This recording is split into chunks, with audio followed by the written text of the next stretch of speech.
It's a sad day. Kasi alas 4 pa lang ng umaga ngayon at nag-message na yung buyer ko. So, ayan, nandiyan na siya sa labas. Hinihintay niya na ako sa labas. So, ngayon ay may ibebenta na naman akong isa sa aking mga alaga. Ayan. Samahan nyo na ako sa labas at hinihintay na ako ng aking buyer.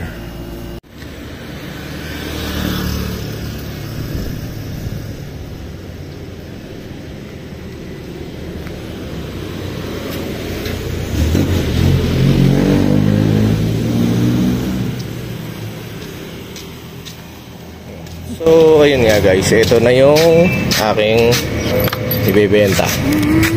So, actually, ayaw ko naman siyang ibenta. Kaya lang, yung kaibigan ko na kailangan niya ng masa-service sa kanyang bagong work. So, minessage niya ako kahapon at sabi niya kung binibenta ko daw itong aking motor, itong aking Mio Gear, kukunin na niya.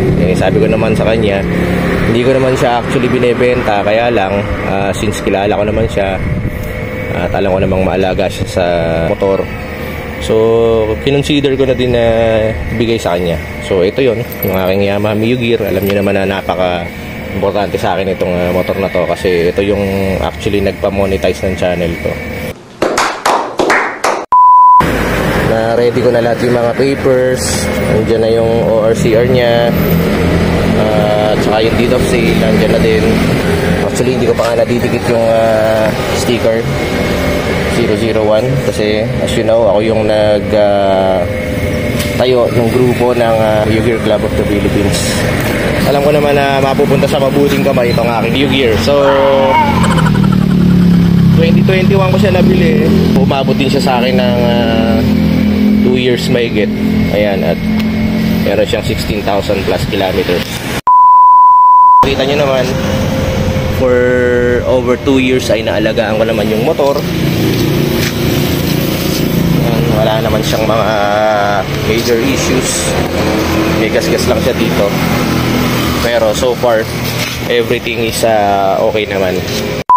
I hope ay alagaan to nung bumili sa akin at alagaan din itong motor nito na to yung bagong owner niya. Hindi ko na i-reveal sa inyo kung sino yung buyer. Actually, nag-appear na siya sa vlog ko, sa isang review ko nitong Yamaha Mio Gear. Kasama ko siya dun sa isang vlog ko. Isa yun dun sa mga videos ko na nag-trending. Maraming views. So, siya din tong nakabili itong Yamaha Mio Gear ko. So, ayun, again, salamat dito sa aking motor na kasama ko for over 2 years. Alam kong makikita ko pa naman din siya one of these days. Again guys, dun sa mga sumuporta sa akin, dun sa pagbablog ko nito, pagre-review ko sa mga rides namin, itong Yamaha Mio Gear ko, thank you at sana supportahan nyo pa rin ako dun sa ibang mga vlogs ko at susunod kong magiging motor. Sana ipanoorin nyo pa rin yung mga videos ko for that one.